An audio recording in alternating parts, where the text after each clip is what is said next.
Good morning. Happy Tuesday. I opened the Daily Own today for something different. And the very first page I opened was Finding Simple Solutions, Simplicity Circles. This is something that I have a problem with, that I can't just listen to a problem without immediately switching to solution mode. I did read this thing once that said you should always start a discussion if someone wants to talk to you about something or vent, saying, do you want me to listen? Do you want me to solve? So let's see what this article says. Few people would give up the chance to have more free time, be less rushed, and forge a connection with the earth. But the path to these seems endless and complicated. Society equates success with money, prestige, and the accumulation of things. Throughout the world, however, people are questioning this definition of success. They are looking for ways to save time and money and to live on less and to support nature and to feel as if they play a vital part in the universe. So what's funny is this book was written, 2008, and yet it feels like it's exactly the tone of what especially millennials and young people, Gen Z, feel. This idea that shifting to caring more about the earth and having more time and more travel and quality of life instead of quantity of things and money seems to be a new message also. People are attracted to the voluntary simplicity movement because they want a new way to look at life, but they do not want to do it alone, a means of finding friendship, support, inspiration, intellectual stimulation, and personal transformation.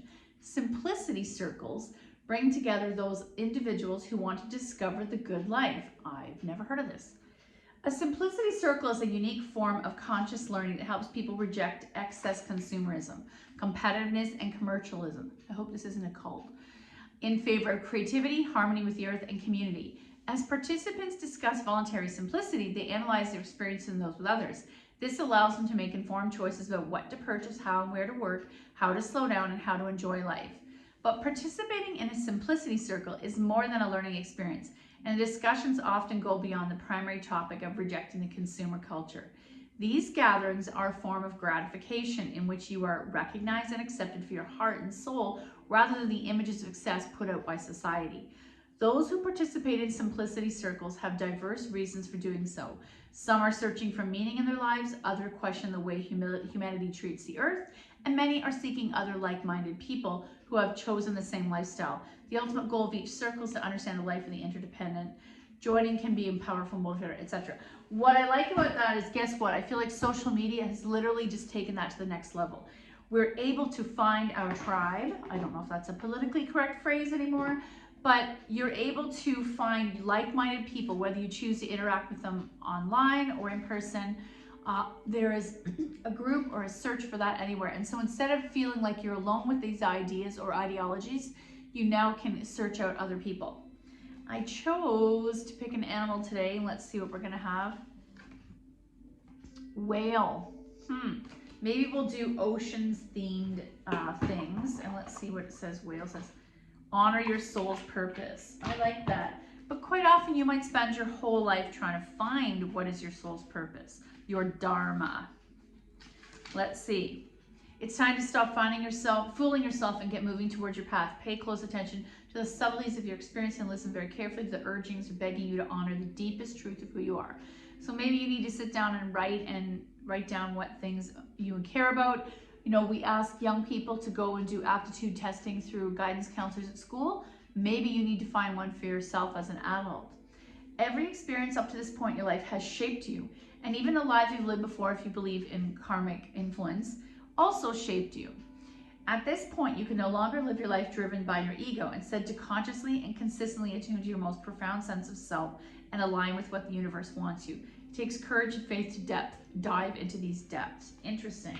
That one is a little vague, but interesting reading that it's time to maybe stop doing what just pays the bills and dig a little deeper, what brings you fulfillment and meaning. We will come to the mat. We will do some floor things. Oh, that feels good. Knees to chest. And I might start with, I'm going to do some egg beaters, swirling the legs away from each other, and then swirling them towards each other, waking up this hip. Another one I like is drop one foot and rock the baby. What's happening in your right glute? I'm going to try to do things that are water or ocean theme poses today. And then switch. I'm gonna rock the left baby. And the more I flex that foot, the more you're gonna feel what's happening in that glute. And once more, knees to chest. This time bring them close together, rocking side to side, little boat. Oh, there's a water reference. Turn the knees to the left. Right arm opens to a T or cactus. We'll take 2 breaths here. Inhale 1. Exhale. Inhale 2. Exhale. Inhale 3. Exhale. Inhale 4. Exhale back to center. Little boat. Let's take our knees to the floor on the right. Left arm opens to a T or cactus.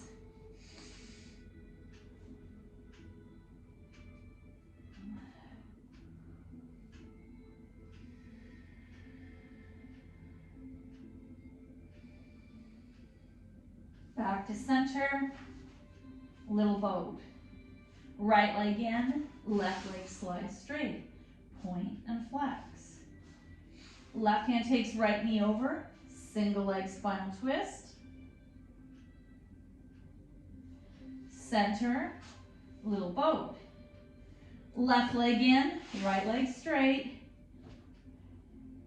Right hand takes left knee over. Single leg spinal twist. Center, little boat. Or once more, egg beaters.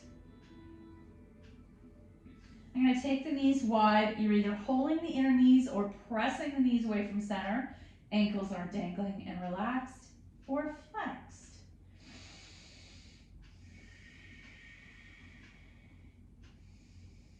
And then coming into the setup for happy baby, we're continuing to stretch behind the thighs. I'm going to come into full happy baby, choosing to stay still or rocking side to side. Soles together, pull those feet towards your belly, push the knees away, binding if your arms can reach.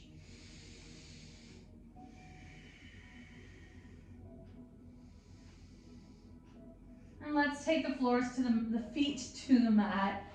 Recline cobbler. Maybe you're massaging your hip flexors, maybe you're massaging your belly, maybe you're bringing arms to a T or cactus.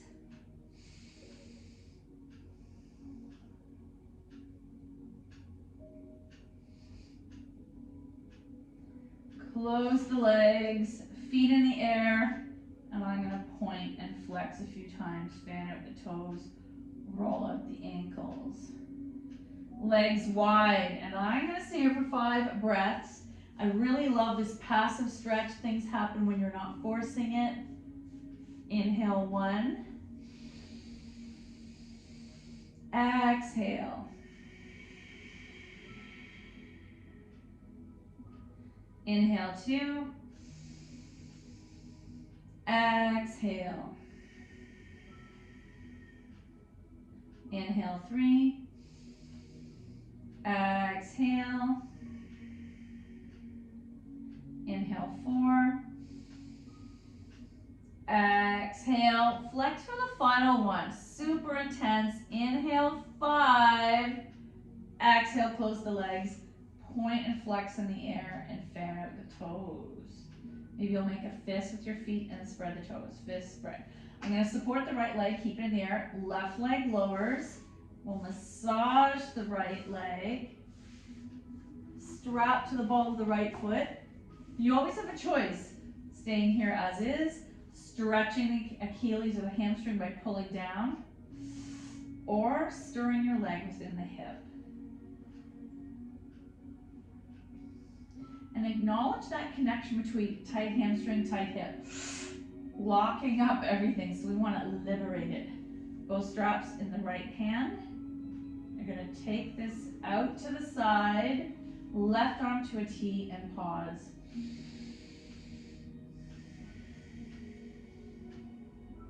Leg to the sky, strap in the left hand and all the way over. Back to center, get rid of the strap, little boat. Feet in the air once more. Right leg's gonna lower. I want to focus on left leg, give it a little love. You might notice that your dominant leg is tighter than the other. Point and flex. Strap to the ball of the left foot. Start to stir that leg one direction, then the other. Both straps on the left hand. Take that out to the side. Right arm to a T. 2 breaths here. Inhale 1. Exhale. Inhale 2. Exhale and inhale 3. Exhale, strap to the sky, into the other hand, across the midline. Oh yeah, and get rid of the strap. Little boat. Let's do thread, no, instead of thread the needle, we're gonna do shoelace. So knees to chest, right leg crosses over left, stack. Flex those feet, option to grab the feet or the ankles and draw those, to your belly. This is essentially the same as when we do cow face, gomakasa, but maybe this is easier because we're not compressing onto the body, we're pulling within our own range of motion. And then release, shake it out.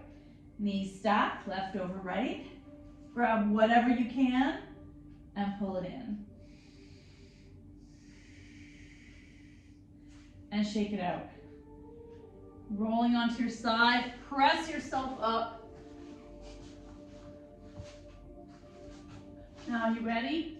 Let's do extended child's pose for a moment, and I like to really press my heels back. Stretching out the feet. Oh my. You can keep your arms straight and drop your head. Oh. I'm going to release and bring chest to the floor. Stretch it out a little further. Option to come on your finger pads. And then coming to tabletop. Engage the core, bum in the air. Exhale, turn it into cat. Inhale, cow. Exhale, cat. Inhale, cow. Exhale, cat. Inhale, cow.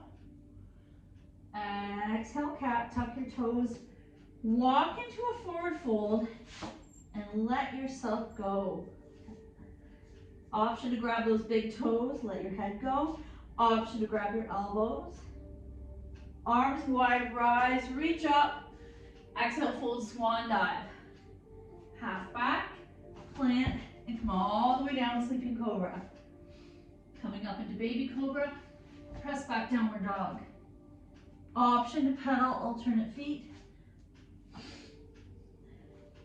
Right foot forward, left foot back. Rise. Woohoo! Hands release, feet together. Fold, rise, heart center. Keep it going. Inhale up, exhale, fold. Half back, plant, all the way down.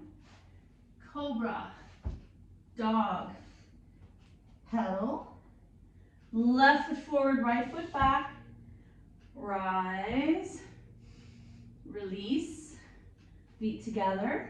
Fold, rise, heart center. Can you keep it at that pace? You want to create that heat. Inhale up, exhale, fold. Half back, plant, your choice. Flop down, hop down, chaturanga, which I don't enjoy. Cobra, dog. Right foot forward, left foot back, press into that front foot and rise. Option to come into cactus arms, my hallelujah version. Hands release, feet together, fold, rise, heart center. One more, you ready? Inhale up, exhale, fold. Half back, plant, knees down, chest down, sleeping cobra, baby cobra, dog. Pedaling. Left foot forward, right foot back. Press into that foot and rise. Straight arms, warrior one arms, or cactus, warrior two, not warrior two, hallelujah. Feet together, fold, rise, heart center. Woo! Let's take a little squat in between. How does that feel? Nice and open. So our first pose I thought we could do is fish along the lines of ocean. Coming into Dandasana, we'll spend a moment here. Hands beside you, sitting up straight, chest elevated. Maybe you start to walk them behind you. Key here is flexing the feet, engaging the core. Inhale, 1. Exhale. Inhale, 2. Hands maybe take a little further back. Chest puffs up. Exhale. Inhale, 3. Maybe you come on your forearms. Belly engaged, chest up, looking at the ceiling. If I want to go deeper, I'm going to inch onto here and drop my head behind me. And I'm not taking all the way to the floor. I want to be mindful of my neck. Chin to chest to come out and come all the way out. Very nice. Okay, turtle comes up also when we talk about creatures. So let's call it a sea turtle. One of my favorite animals. I'm going to come into, you're in Dandasana. We're going to take the soles of the feet together. Let's start first with butterfly. Cobbler, it's not really an ocean theme. I'm going to gently press the knees down, not flapping. I've seen this often, especially if your kid goes to gymnastics. Gently pressing the knees open. There's only so far hips anatomically can go, so I might assist. 1, 2. I notice one hip feels tighter. Let's stay here for a moment. Inhale, 1. Exhale. Pressing those knees open. Inhale, 2. Exhale. Inhale, 3. Exhale. Option to slide it forward. We're going to come into diamond in preparation for tortoise. So knees are forming the diamond, feet joined together. Option to slightly forward bend, and you're gently pressing your elbows to your inner knees. Gently hinging at the waist. That's going to facilitate the opening and the fold. Inhale, 1. Exhale. Inhale, 2. Exhale. Option to go a little deeper. Inhale, 3. Oh, yeah. Exhale. Now we're going to go into tortoise. This is totally optional. One hand and the other comes under the legs, and I've seen hands up and I've seen hands down. My anatomy likes hands up. Pressing those feet together, hinge at the waist, staring at your own feet.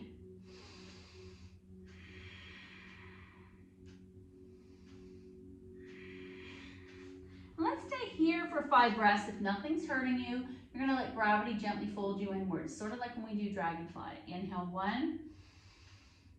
Exhale. Inhale, 2. Exhale. Inhale, 3. Exhale. Inhale, 4. Exhale. Inhale, 5.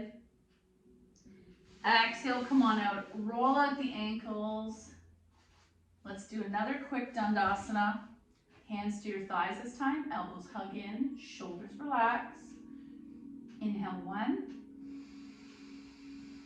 Exhale. Inhale, 2. Exhale. Inhale, 3. Exhale, soften everything. Inhale, 4. Exhale. Inhale, 5. Exhale.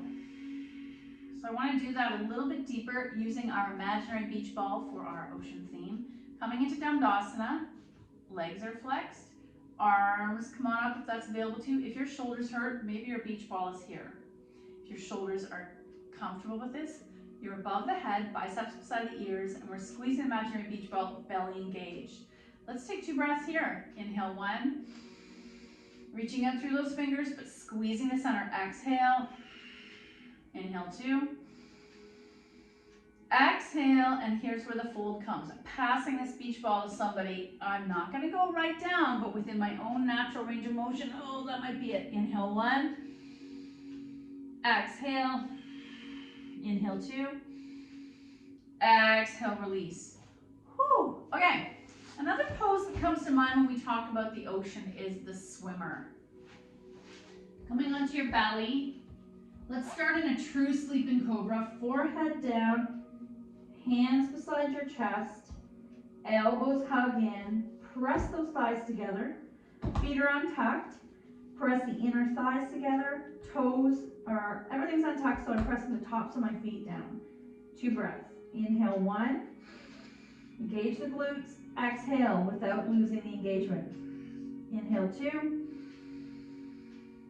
exhale, and one more, why not? Inhale 3, clenching everything to center. Exhale, soften, turn your cheek. Windshield wiper your feet.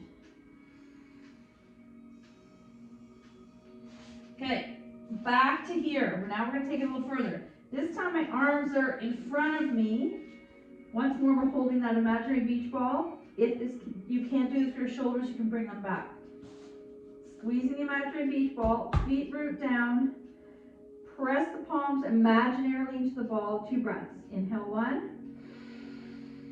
Exhale. Imagine those beautiful, long, strong lines along your back. Everything coming to center. Inhale 2. Exhale. You can soften your hands, turn your cheek to the other side. Windshield wiper. Now we're going to add the swimmer lift. Squeeze the imaginary beach ball. Press your belly into the mat, engage the glutes, and lift up. First variation, I'm reaching out without lifting my feet. Inhale 1, exhale. Inhale 2, exhale, hands down, turn your cheek, windshield wiper. We're going to do that again, but we're going to add the feet for the full effective swimmer. Hands holding imaginary beach ball, feet pressing those thighs together, because guess what happens? Instantly my feet want to lift. Squeeze and lift.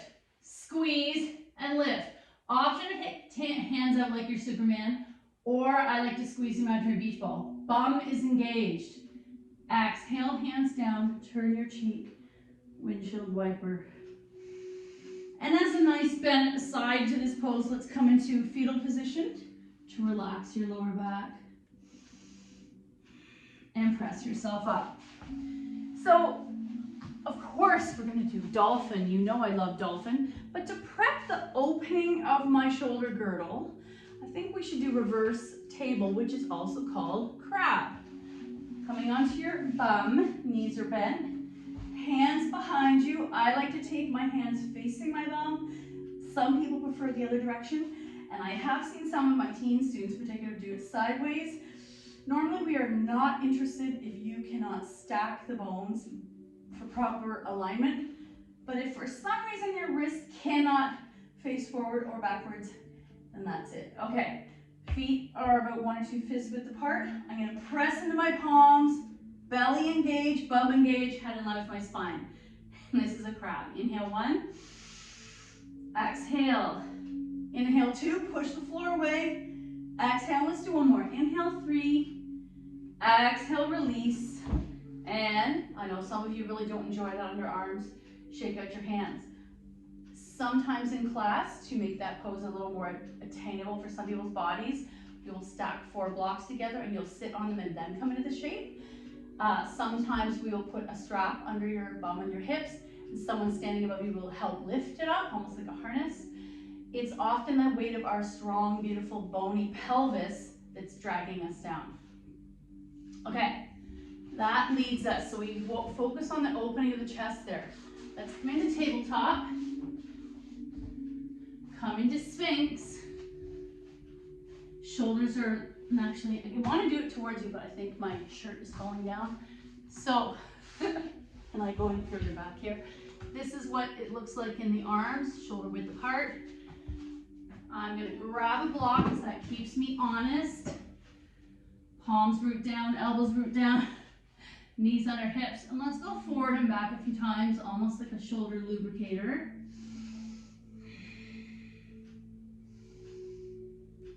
Maybe you can come into an extended child's pose, keeping the hands in alignment. Okay, option now to come into a half plank. Coming forward and back. Does that feel good? Oh! And then knees down, extended child's pose. That's the next variation you could choose. And then some of you are going to choose regular dolphin. Hands root down, forearms root down, toes tuck, knees lift 1 inch. There's a place to build some definite core. Let's not fully come into downward dog. Inhale 1. Exhale, maybe start to straighten the legs a little more. Inhale 2.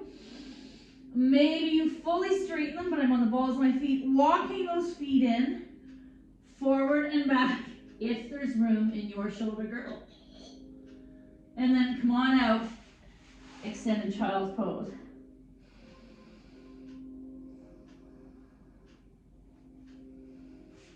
And then even though it's not really an ocean animal, I thought we could finish with swan and pigeon because they are birds that are around the shoreline. And I really think it's a beautiful way to finish our practice. So I'm going to have a block handy. Swan coming into tabletop. Right knee comes to right wrist crease. Left leg goes back. I'm not pivoting. So I'm either staying here upright or onto your forearms. Or you could do a block under your forehead. Inhale 1. Exhale. Inhale 2. Exhale, upright, coming back into tabletop. We want to do the other side. Left knee forward towards left wrist crease, right leg extends straight, no pivoting. Maybe you're going to come into a Sphinx or drop your head down. Inhale 1. Exhale, inhale 2. Exhale, why not? Inhale 3. Exhale, upright. Don't lose the block. We're now going to focus on pigeon, which you listen to your hips and knees. Back to tabletop. Right knee comes to right wrist crease. I can either keep it on this diagonal, or some of you may flex and bring it parallel to the top of your mat. I'm going to stay upright, or take that block under my right bum cheek. Stack my hands, 2 breaths. Inhale 1. Exhale, keeping that ankle in line with the leg, not sickling in. Inhale 2. Exhale, inhale 3. Exhale, upright. And maybe instead of pigeon, we'll call it seagull. Other side. Tabletop. Left knee to left wrist crease. Pivot or come fully parallel. I'm either choosing upright. I'm going to take that block underneath my left glute so I don't dump over into that hip. Either Sphinx arm, stacked fist, or already extended out. Inhale 1. Exhale. Inhale 2. Exhale and inhale 3. Exhale. Swing that leg around. Come all the way up. Wow, how does that feel? That was a great way to start our day. I know most of you do this in the mornings or early afternoons. Some of you prefer to do it in the evening. Today we're using Crazy Sexy Love Notes. And let's see what our reading is. Share your gifts. I feel like we talk about this a lot. We don't mean actually presents. I like the picture. Your creativity positively impacts the world, your gift. It's ripe with beauty and innovation. Everyone benefits from your art, especially you. Get to know your talented inner muse. Nurture your vision. Your unique gifts are meant to be shared. And our key here is getting out of our head, thinking that it's not actually a present gift. It's my talent gift. It's the words you speak. It's the way you make people feel. Think about how you light up the room. What's your gift? Thank you so much for your effort. The good in me sees the good in you. Namaste.